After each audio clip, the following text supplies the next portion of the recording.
Bapak Ibu silakan duduk. Ya, kita bersyukur pagi hari ini kita boleh kembali ada di rumah Tuhan. Di ibadah yang kedua kita menikmati berkat dalam pujian dan penyembahan. Kita akan melihat firman Tuhan. Pagi hari ini saya mengambil tema hawa nafsu dunia berarti permusuhan dengan Allah. Tadi pagi saya berbicara tentang bahaya sakit hati, ya. Saya percaya kita semua di sini pernah mengalami sakit hati. Saya pun pernah sakit hati. Tapi kita tidak boleh tinggal dalam sakit hati. Sakit hati itu bukan hanya membunuh fisik kita, tapi jiwa kita akan binasa, ya. Ayub berkata dalam Ayub 5 ayat 2, orang yang sakit hati sama dengan orang bodoh yang akan dibunuh oleh sakit hati. Saya percaya kita banyak alami kekecewaan, sakit hati. Ada orang yang sakit hati kepada kita, tapi ada cara yang diberi Tuhan untuk lepas dari sakit hati. Yang pertama, kita tahu kita juga orang berdosa. Kalau kita orang berdosa, kita punya banyak salah. Kenapa kita diberkati? Karena Tuhan sudah ampuni kita. Kenapa kita dilepaskan? Karena Tuhan mengasihi kita. Tuhan tidak pernah lihat kesalahan kita. Kenapa kita mau ingat kesalahan orang lain? Sakit hati itu mempengaruhi keselamatan. Sebab Tuhan bilang, orang yang tidak mengampuni, Bapa di surga juga tidak mengampuni dia. Bebas dari sakit hati berarti doa-doa kita pasti didengar Tuhan. Saat kita berdoa, kalau kita masih sakit hati, Tuhan bilang persembahanmu tidak berkenan di hadapan Tuhan. Yang ketiga, kita harus melupakan. Sama seperti Yusuf, sama seperti Yesus. Yusuf melupakan. Dia memandang sakit hati yang diberikan saudara-saudaranya sebagai cara Allah untuk memberkati dia. Jadi ketika ada orang buat sakit hati, jangan pandang apa yang dia buat, tapi mari kita melihat dari sudut pandang Tuhan. Orang berbuat begitu karena Tuhan mau pakai orang ini untuk mempromosikan hidup kita. Jadi kalau ada orang yang buat kita sakit hati, kita marah, kita jengkel, tapi itu cara Tuhan untuk membuat kita dipromosikan menerima kemuliaan. Yang terakhir, orang itu lepas dari sakit hati, hidupnya akan lebih berbahagia. Tuhan, amin Bapak Ibu. Hidup kita akan lebih indah ketika kita lepas dari sakit hati. Pagi ini, saat ini kita akan berbicara soal hawa nafsu. Masih ada kaitannya, ya. Hawa nafsu, ya, begitu banyak hawa nafsu, keinginan kita. Itu dimulai dari hati, dari keinginan, dari hati, dari segala sesuatu yang timbul. Karena manusia ini banyak sekali yang dia inginkan. So punya mobil satu, ingin lagi tambah satu. So punya rumah satu, ingin lagi tambah dua, ya. Banyak sekali keinginan manusia. Itulah sebabnya mengapa Tuhan itu menjawab doa kita kadang-kadang tidak sesuai dengan apa yang kita doakan, ya. Karena Tuhan itu tahu persis bukan apa yang kita ingini. Tuhan lebih tahu apa yang kita butuhkan daripada yang kita inginkan. Dan sedangkan manusia itu banyak sekali keinginan. Kalau mau dibilang keinginan kita itu begitu banyak, satu persatu kalau kita mau rinci begitu banyak.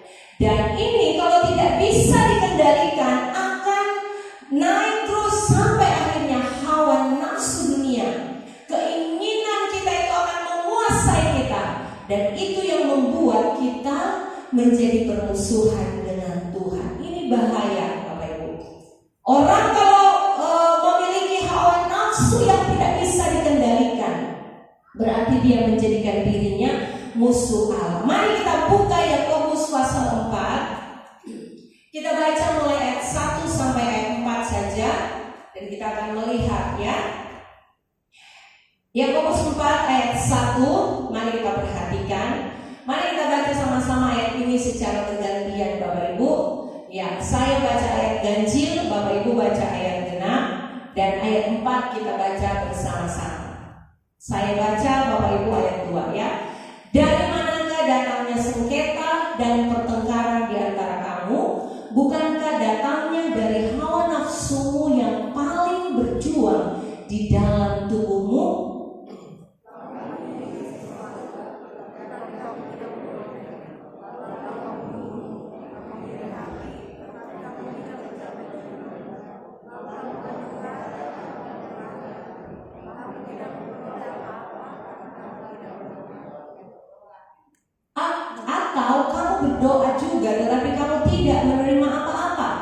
karena kamu salah berdoa.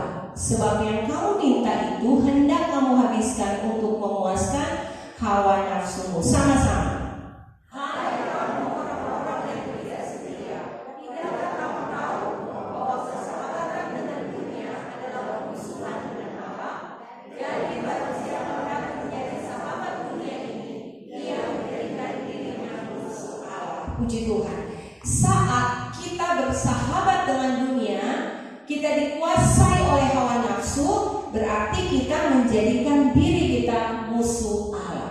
Bapak Ibu, pernahkah kita menyadari bahwa ketika kita sudah ditebus oleh darah Yesus, kita menjadi anak Tuhan? Semua kita yang ada di ruangan ini, kita percaya kita anak Tuhan, amin? Kita milik Tuhan, kita harta yang paling berharga.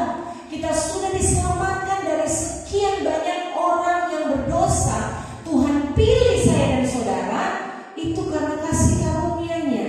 Dan saya mau katakan, saat kita menjadi anak Tuhan, pernahkah kita berpikir bahwa langkah-langkah hidup kita itu harus selaras dengan firman Tuhan, harus selaras dengan kehendak Tuhan. Jangan kita hanya berkata saya anak Tuhan, saya orang percaya, tetapi perilaku kita, perbuatan kita, apa yang kita lakukan itu jauh sekali dari apa yang Tuhan inginkan dalam hidup kita. Makanya Tuhan bilang kalau kita mau jadi panas harus benar-benar panas. Ya, tidak boleh suam-suam kuku. Kalau kita mau dingin sekalian dingin. Karena Tuhan mau ketika kita berpikir kita ini sudah diselamatkan. Bapak Ibu bayangkan ya, hari ini kalau kita ada duduk di rumah Tuhan ini, itu karena kebaikan Tuhan. Pernahkah kita berpikir bahwa hidup saya ini harus benar-benar jadi anak Tuhan yang baik, jadi anak Tuhan yang setia, jadi anak Tuhan yang tidak biasa-biasa saja, tapi jadi anak Tuhan yang benar-benar mempraktikkan firman itu dalam hidup kita. Saya percaya hari-hari ini banyak sekali kita mengalami begitu banyak persoalan yang terjadi dalam kehidupan kita. Tapi setiap saat kita alami masalah, Tuhan itu beri jalan keluar bagi kita. Dan mari kita akan berpikir bahwa langkah hidup kita saat kita berjalan menurut tuntunan Tuhan, yang menguasai kita itu adalah Tuhan, yang memimpin kita itu adalah Tuhan. Dan saat kita berjalan sesuai dengan kehendak Tuhan, maka segala firman yang telah menjadi janji Tuhan dalam hidup kita itu akan kita peroleh, Bapak Ibu. Amin. Itu akan kita dapatkan. Semua janji-janji Tuhan itu akan kita alami saat kita ikut petunjuk Tuhan. Jadi jangan protes Bapak Ibu ketika hidupmu ada dalam masalah. Kemudian engkau berkata, Tuhan engkau di mana? Tuhan kenapa tidak ada pertolongan? Periksa hidupmu. Apa engkau berjalan di jalan yang Tuhan sudah tetapkan? Engkau melangkah ikut jejaknya Tuhan? Engkau berjalan sesuai dengan keinginan Tuhan atau keinginan hatimu sendiri? Yakobus datang, firman ini datang memberi teguran keras kepada jemaat Tuhan, orang-orang yang ada di pada waktu itu, datang bahwa menyatakan bahwa orang yang dikuasai oleh keinginan hatinya itu mencondongkan hatinya untuk berbuat sesuatu yang daging ini terasa nyaman, Bapak Ibu. Ya, makanya ketika kita belajar firman, mohon Bapak Ibu perhatikan, firman itu jangan dipenggal-penggal. Kalau baca firman Tuhan itu keseluruhan, jangan copot bagian yang kita suka dan yang kita tidak suka kita abaikan. Jangan perintil firman Tuhan sesuai dengan apa yang kita inginkan. Ya, ketika perjalanan kita akan berhasil, kita akan menjadi sahabat Tuhan. Mari belajar untuk melakukan firman Tuhan itu secara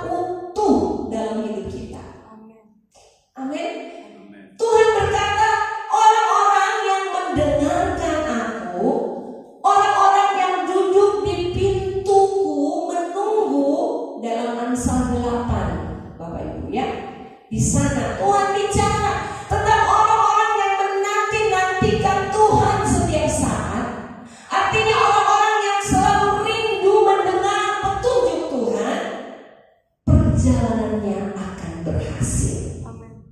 Tetapi ingat, kita yang berjalan dengan keinginan hati kita itu merupakan perzinahan rohani. Nah, perzinahan rohani artinya apa? Menjadikan diri kita dikuasai oleh keinginan hati kita. Mari kita buka dulu 1 Yohanes 2 ayat 15 sampai ayat 17. Berkata begini: janganlah kamu mengasihi dunia dan apa yang ada di dalamnya. Jikalau orang mengasihi dunia, maka kasih akan Bapa tidak ada dalam orang itu. Sebab semua orang yang ada di dalam dunia, yaitu keinginan daging. Perhatikan, keinginan daging. Apa yang daging ini inginkan? Hal-hal yang membuat daging ini nikmat, ya, percabulan, nafsu, hawa nafsu dunia. Daging ini ingin hal-hal yang membuat tubuh ini binasa. Kemudian, sebab semua yang ada di dalam dunia yaitu keinginan daging, keinginan mata. Apa yang mata ini suka lihat? Ya, hal-hal yang indah, hal-hal yang mengenakan mata. Serta keangkuhan hidup bukanlah berasal dari Bapa, melainkan dari dunia. Ayat 17. Dan dunia ini sedang lenyap dengan keinginannya. Perhatikan. Tetapi orang yang melakukan kehendak Allah tetap hidup selama-lamanya. Amin. Kenapa Tuhan bicara tentang keinginan hawa nafsu itu membinasakan? Matius katakan, jangankan kita berbuat, Bapak Ibu, kita memikirkan saja itu sudah dosa. Ketika engkau memandang perempuan, kata firman Tuhan, dan di hatimu timbul hawa nafsu, cuma pandang saja sudah dosa. Apalagi kita berbuat, jatuh dalam perzinahan. Keinginan dunia membinasakan, keinginan mata membinasakan. Kemudian di sini dikatakan keangkuhan hidup. Orang-orang yang tidak pernah menyadari dia angkuh itu yang bahaya, Bapak Ibu. Ya, kita bisa gemar satu barang, tapi ketika kegemaran akan satu barang, satu benda atau salah satu hobi itu yang sudah melebihi hati kita, terikat kepada Tuhan, itu dosa. Ya, saat hobi kita, ya suami saya gemar bunga, dia baru kembali mengurus bunga ketika saya membuka hati saya untuk mendukung. Bapak Ibu, saya pikir saya perempuan satu-satunya yang tidak suka bunga. Bukan tidak suka, saya suka bunga, tapi saya tidak suka menanam bunga. Ya, entah kenapa saya tidak ada hati menanam bunga. Tapi waktu musim bunga, saya melihat bunga itu indah, saya lihat, aduh bagus. Saya bilang ke suami saya, Pak, ayo tanam bunga. Sesuka. Saya dukung sekarang. Wah, dia cari bunga apa saja. Kendati buang malu yang minta sama jemaat, dan puji Tuhan, jemaat kirim bunga terus. Setiap pagi dia pandangi, tapi saya lihat cinta akan bunga tidak membuat dia mengabaikan cintanya kepada Tuhan. Kita bisa cinta kepada sesuatu, gemar kepada sesuatu, tapi kalau itu sudah mengikat kita, hobi kita sudah mengikat kita, itu dosa, Bapak Ibu. Ya. Saat kita menomorduakan Tuhan dari apa yang kita gemari, kita tidak berbuat sesuai dengan apa yang menjadi kehendak Tuhan, maka itu hal yang tidak berkenan kepada Tuhan. Dan perhatikan ayat 17 katakan dunia ini sedang lenyap. Dan caranya untuk kita lepas dari cinta akan dunia ini, kita harus perhatikan bahwa Tuhan menentang setiap orang yang cinta akan dunia, hawa nafsu, tidak bisa mengendalikan diri. Sebab Tuhan katakan, jangankan kita lakukan, kita pikirkan saja itu dosa, apalagi kita berbuat. Dan begitu banyak orang yang jatuh di dalam hal ini karena tidak menyadari bahwa dirinya angkuh, dirinya tidak pernah puas. Sudah ada satu, cari lagi satu. Ya, kita membeli dengan harga yang mahal. Saya tidak pernah salahkan Bapak Ibu berbeli bunga dengan harga yang fantastis. Tapi pernah kita tanya kepada diri kita, saya beli bunga harganya 1 juta. Pernah gak Bapak Ibu berani kasih persembahan 1 juta? Jangan bilang saya ngomong ini karena uang lagi uang, bukan.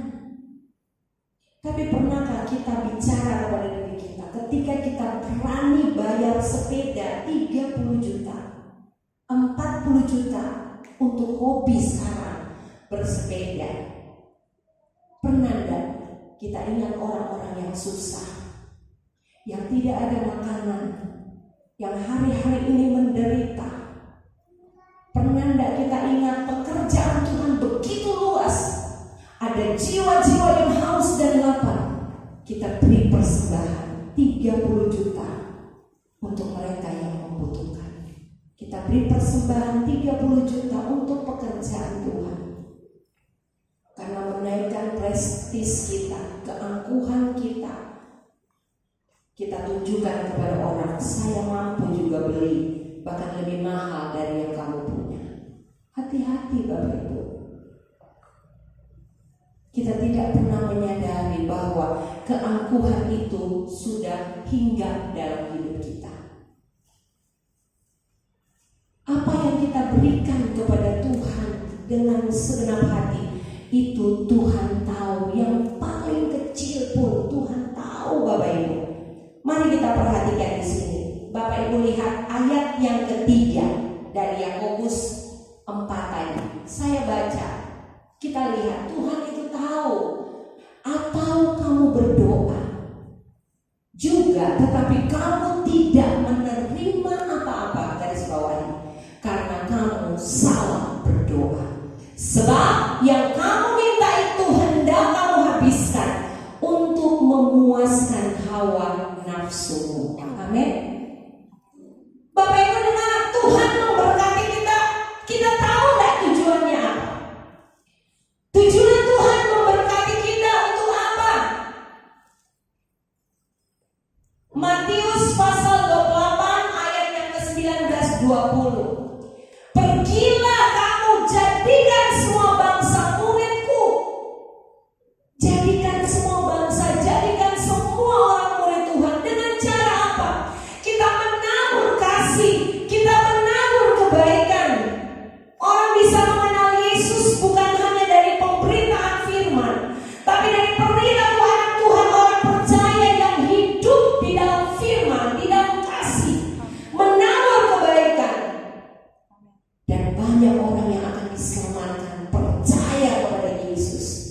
Itu yang Yesus maksudkan. Kita minta sesuatu kepada Tuhan, kita diberkati, kita diberi kekayaan yang berlimpah-limpah. Tuhan bilang, doamu tidak dijawab. Saya ingat, saya lupa satu ayat di dalam Hagai. Saya lupa di mana Hagai.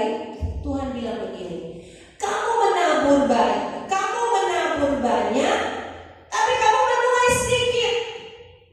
Tanpa kita sadari, firman Tuhan berkata, kamu menabur tapi itu ditabur di pundi-pundi yang bolong, di pundi-pundi yang lubang. Taburan kita itu sudah begitu banyak tapi tidak ada hasil.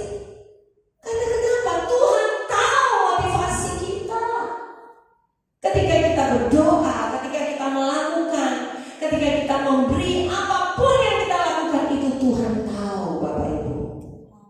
Jadi makanya mari kita jadi jemaat yang bebas dari keinginan hawa nafsu dunia, sehingga kita akan melihat berkat Tuhan. Musuh ini harus kita taklukkan. Dan bagaimana caranya? Yang pertama, ya, kita harus menyadari menyadari bahwa nafsu kedagingan dan hal-hal duniawi itu bertentangan dengan Allah. Itu dulu yang harus kita taruh dalam hati kita. Nafsu kedagingan kita, cinta akan uang, tamak akan kekayaan, kemudian apa? Keinginan daging, keinginan mata, keangkuhan hidup itu menentang Tuhan, Bapak Ibu yang kekasih. Tuhan membenci orang yang sombong, tapi Tuhan ada bersama dengan orang yang rendah hati. Amin. Tuhan mengangkat orang yang rendah hati. Itu ayat 4. Dan yang kedua, perhatikan apa yang membuat kita bisa menaklukkan keinginan dunia ini, yaitu ayat yang kelima. Mari kita baca ayat 5 dari Yakobus 4. Janganlah kamu menyangka bahwa kitab suci tanpa alasan berkata, roh yang ditempatkan Allah di dalam diri kita diingininya dengan cemburu. Ayat 6. Tetapi kasih karunia, perhatikan ini, yang dianugerahkan kepada kita lebih besar daripada itu. Karena itu ia katakan, Allah menentang orang yang congkak, tetapi mengasihani orang yang rendah hati. Dua hal ini saya kemukakan. Yang pertama, kita harus taklukkan ini karena kita tahu kalau kita punya hawa nafsu akan dunia ini, itu berarti kita sama dengan menentang Allah. Dan orang yang menentang Allah akan binasa. Yang kedua, kita tahu bahwa roh yang telah dianugerahkan dalam diri kita itu yang membekali kita menghadapi musuh. Amin. Firman Allah katakan, anugerahnya, kasih karunia-Nya yang dianugerahkan kepada kita. Roh Kudus, ayat 5 tadi berkata, roh Allah yang akan menuntun kita. Roh ini yang akan membawa kita untuk lepas dari keinginan dunia ini, Bapak Ibu. Ya, itulah sebabnya berulang-ulang saya katakan, orang yang paling berbahagia itu adalah orang yang selalu punya rasa cukup. Ada haleluya. Orang yang punya rasa cukup, cukup makan, puji Tuhan, cukup minum, puji Tuhan, cukup untuk pakai, puji Tuhan. Segala sesuatu yang disertai dengan rasa cukup itu akan mendapatkan keuntungan yang besar, sehingga kita mampu berkata, terima kasih Tuhan buat berkat-Mu yang cukup bagiku. Orang yang punya rasa cukup artinya dia puas dengan apa yang Tuhan berikan. Tapi ketika rasa cukup ini tidak ada, maka keinginan akan dunia ini menguasai hidupnya, dan itu berarti kita menjadi musuh Tuhan. Tuhan itu akan menentang kita. Matius 6 ayat 24 berkata begini, tak seorang pun dapat mengabdi kepada dua tuan, karena jika demikian ia akan membenci yang seorang. Nah, perhatikan, kita tentunya tidak mau ada pegawai kita dia juga bekerja kepada orang lain. Itu sudah tidak baik. Kalau ada orang kepercayaan kita, kemudian tanpa kita ketahui dia ingin mendapatkan sesuatu yang lebih besar, dia bekerja lagi kepada orang lain. Perhatikan kata firman Tuhan, karena jika demikian ia akan membenci yang seorang dan mengasihi yang lain, atau ia akan setia kepada yang seorang dan tidak mengindahkan yang lain. Kamu tidak dapat mengabdi kepada Allah dan Mammon. Kita tidak bisa mengabdi kepada dua tuan. Ya, karena ketika kita mengabdi kepada dua tuan, kita pasti akan menjadi orang yang berzina. Perzinahan rohani itu akan terjadi. Kita tidak akan bisa menjadi orang yang setia kepada sekaligus dua orang. Itulah yang selalu diberikan kepada janji pernikahan, covenant, janji kudus, janji nikah itu. Pernikahan Kristen adalah pernikahan yang monogami, tidak ada poligami. Karena sekali untuk selamanya, yang memisahkan hanya maut. Saya selalu doa begini, Bapak Ibu, Tuhan, Saya begitu mencintai suami saya. Kalau boleh jangan, biar mau jangan pisahkan kami. Wah Tuhan, kan egois sekali ini. Tapi saya doa Bapak Ibu. Artinya apa Tuhan? Kalau boleh kami mati, nanti Tuhan datang menjemput kami dua-dua terangkat. Maut yang bisa pisahkan pernikahan Kristen. Jadi jangan pernah berpikir seburuk apapun pasanganmu, dia adalah orang yang Tuhan berikan menjadi pendamping hidupmu. Tidak ada hal yang bisa membuat orang setia kepada dua orang. Firman Tuhan katakan pagi hari ini, mari kita harus memutuskan. Persahabatan dengan dunia harus kita putuskan, karena itu akan membinasakan hidup kita. Banyak hawa nafsu, saya tidak perlu bilang satu-satu, tetapi kita sendiri yang tahu apa yang menjadi membuat kita terpisah dari Tuhan. Hawa nafsu, cinta akan dunia ini, apa yang kita cinta. Bapak Ibu, sekali lagi tidak salah engkau menggemari sesuatu, tapi kalau hal itu membuat engkau lebih condong mengasihi hal itu, kita berdosa pada Tuhan yang telah mati bagi kita. Dia beri hidupnya bagi kita, Dia beri nyawanya bagi kita, Dia beri segala-galanya bagi kita, sementara kita menjadikan Dia yang kesekian dalam hidup kita. Tapi mari sebelum kita mengungkapkan segala sesuatu yang kita ingini, lebih dulu mari kita ingini Tuhan yang lebih utama dalam hidup kita. Yang terakhir Bapak Ibu, kita harus putuskan. Kita harus putuskan hari ini bahwa kita harus menjadi sahabat Tuhan. Bagaimana caranya? Ya, hanya satu saja caranya, yaitu kita harus tunduk. Kita harus taklukkan keinginan kita. Kita taklukkan di bawah keinginan Tuhan. Sehingga kita harus memilih dalam hidup kita.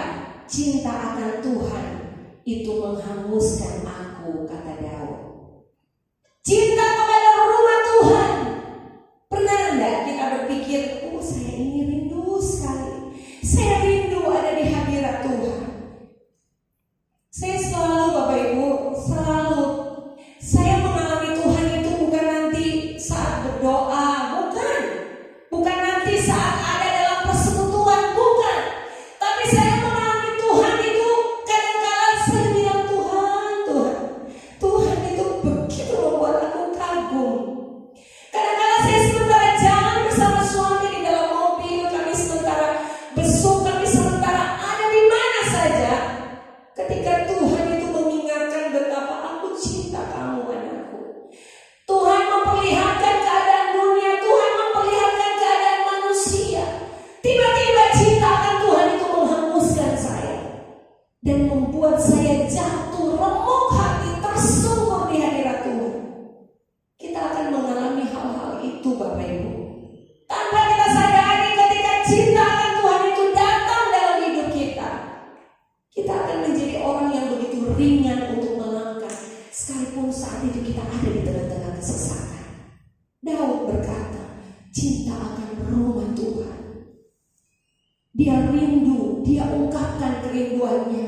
Itulah sebabnya dia pernah berbicara, makanya lebih baik bagiku satu hari ada di rumah Tuhan daripada 1000 hari di tempat-tempat lain. Bayangkan perbandingannya jauh sekali. Mari pagi hari ini, caranya untuk kita memilih, kita memutuskan permusuhan dengan Allah dan kita memilih bersahabat dengan Allah. Mari kita mau jadi orang yang tunduk kepada Tuhan, dan kita lawan keinginan daging. Ayat yang terakhir, ayat yang ke-7, 8 kita baca. Ini caranya Bapak Ibu, tidak ada cara lain. Karena itu tunduklah kepada Allah dan lawanlah iblis, maka ia akan lari daripadamu. Mendekatlah kepada Allah dan ia akan mendekat kepadamu. Tahirkanlah tanganmu hai orang-orang berdosa, dan sucikanlah hatimu hai kamu yang mendua hati. Ada haleluya. Yakobus tidak akan pernah tenang dalam hidupnya. Orang yang mendua hati, dia tidak akan pernah dapat apa-apa, bagaikan kapal yang diombang-ambingkan. Jadi bagaimana cara kita harus mendekat, tunduk kepada Allah, matikan nafsu dunia itu, sehingga kita akan menjadi orang-orang yang tidak mendua hati, ya. Matikan nafsu keinginan kita. Dan kita mau berdoa setiap pagi, Tuhan, biarlah hari ini kehendak Tuhan yang jadi dalam hidupku.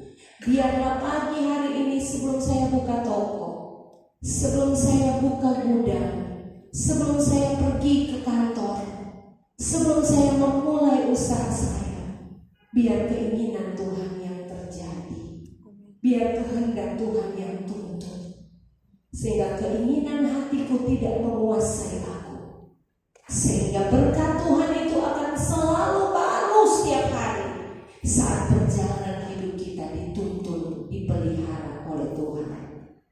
Dan apa yang akan kita terima? Mari kita buka, saya ingat ayat ini, ya, Mazmur 145. Kita akan baca, Bapak Ibu yang kekasih, ya. Apa yang akan kita dapatkan ketika kita, ya, ayat 18 sampai 19. Ayat ini saya dapatkan ketika saya mengandung Firel, dan waktu itu saya minta anak laki-laki. Jadi Firel ini adalah anak yang diminta. Saya minta anak laki-laki, dan Bapak Ibu tahu waktu saya hamil saya tidak pernah USG untuk anak yang kedua, untuk mengetahui jenis kelamin, karena saya begitu takut jikalau permintaan saya tidak dijawab Tuhan. Dan waktu Natal saya dapat ayat ini. Itulah sebabnya saya selalu ingat akan ayat ini, 18-19. Tuhan dekat pada setiap orang yang berseru kepadanya, pada setiap orang yang berseru kepadanya dalam kesetiaan. Ayat 19. Ia melakukan kehendak orang-orang yang takut akan Dia. Garis bawah ini, melakukan kehendak. Bapak Ibu boleh bayangkan, Tuhan iko apa Tuhan mau. Tuhan melakukan kehendak orang-orang yang takut akan Dia, mendengarkan teriak mereka minta tolong dan menyelamatkan mereka. Amin. Apa yang kita mau, apa yang kita minta, Tuhan melaksanakan, karena kita orang yang dekat dengan Tuhan. Firman Allah katakan, orang yang mengasihi Tuhan, orang yang cinta Tuhan, yang bebas dari hawa nafsu, Tuhan itu melakukan kehendak kita. Apa yang kita inginkan pada hari ini, apa yang belum terjadi, ya, Tuhan itu melakukan. Jadi waktu saya baca ayat ini dan sampai hari ini ayat ini termeterai di hati saya. Ketika saya ada dalam pergumulan yang berat, ketika saya membutuhkan sesuatu, saya ingat ayat ini. Tuhan melakukan kehendak orang-orang yang takut akan Dia. Saya menyerahkan diri untuk melayani Tuhan itu bukan perkara yang mudah, ya. Berada berpuluh-puluh tahun di kota ini itu bukan perkara semudah membalikkan telapak tangan. Begitu banyak hal, ya Bapak Ibu, ada banyak sekarang orang yang buka gereja dengan begitu mudah. Yang penting khotbah bagus, namanya terkenal, dia bisa bicara fasih, bisa buka gereja dan banyak pengikut. Tetapi apakah sudah melakukan kehendak Tuhan? Untuk menjadi anak Tuhan yang setia, ada proses, ada sesuatu yang harus kita lakukan dalam hidup ini. Dan ingat, ketika kita lakukan dengan segenap hati, Tuhan berkata, apa yang kau ingini anakku? Mintalah, maka aku akan mengaruniakan kepadamu. Putuskan persahabatan dengan dunia, putuskan hawa nafsu yang membuat engkau bermusuhan dengan Tuhan. Sekali lagi catat baik-baik, segala sesuatu yang membuat hati kita lebih terikat di dalamnya, itu menjadikan kita musuh Allah. Tuhan itu cemburu, kata firman Tuhan. Dia Allah yang cemburu, ya. Dia Allah yang cemburu. Saya lupa baca tadi ayatnya. Tuhan itu Allah yang cemburu. Dia cemburu sekali kalau kita menduakan Dia. Dia cemburu sekali kalau kita tidak benar-benar mengasihi Dia dengan segenap hati. Sehingga apa yang Tuhan akan kerjakan dengan kita, Dia pasti menjadi musuh kita. Ayat yang terakhir, Keluaran 20 ayat 5, sebelum kita berdoa. Jangan sujud menyembah kepadanya atau beribadah kepadanya, sebab aku Tuhan, perhatikan dong, Allahmu adalah Allah yang cemburu, yang membalaskan kesalahan bapa kepada anak-anaknya, kepada keturunan yang ketiga dan keempat dari orang-orang yang membenci aku. Ketika kita bersahabat dengan dunia, ketika kita tidak menguasai hawa nafsu, kita menjadi musuh Allah. Dan perhatikan baik, keturunan kita ketiga, keempat itu akan mendapatkan akibat. Tapi coba Bapak Ibu lihat, ketika kau punya nenek moyang yang takut akan Tuhan, woi, anak cucunya perkasa di bumi. Amin. Coba cek nenek saya dulu bagaimana. Bapak Ibu ingat apa yang Paulus katakan kepada Timotius? Iman Timotius diwariskan oleh neneknya Louis, ibunya Eunike, turun temurun. Jadi keberhasilan anak-anakmu ke depan itu ditentukan dari imanmu, iman orang tua. Ketakutan kita kepada Tuhan. Jadi kalau kita mau anak-anak kita berhasil, orang tua harus dekat dengan Tuhan. Jadi sahabat Allah, percayalah, keturunanmu sampai ke anak cucumu itu perkasa di bumi ini. Mari kita bangkit berdiri. Kita tinggalkan hawa nafsu.